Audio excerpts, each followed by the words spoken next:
Welcome to our channel. Today we how to verify HubSpot CRM GDPR consent forms step by step clearly. Log in to your HubSpot account. Navigate to the Contacts section in the main menu.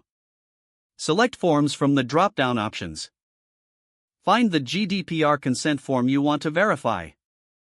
Click on the form to open its details. Review the form fields to ensure they comply with GDPR requirements. Check if the consent checkbox is clearly labeled. Make sure users can easily understand what they are consenting to. Confirm that the checkbox is not pre-checked. View the form settings to ensure proper data handling protocols are in place. Look for the GDPR compliance settings. Verify that options for data processing and consent capture are turned on.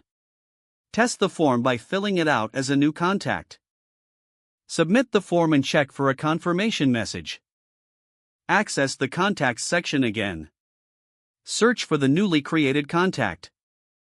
Open the contact record to review consent details. Ensure the contact's consent status is correctly recorded.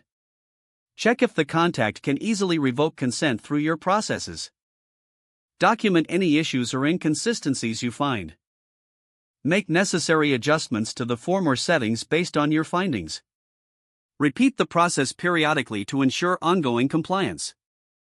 If the page does not load, refresh the browser or try again in a private or incognito window. Make sure you are using the correct email address, then retype it carefully to avoid small typos. If your password is not accepted, use the reset option and create a new strong password you can remember. Check your spam folder for verification or security emails, then complete any requested confirmation steps.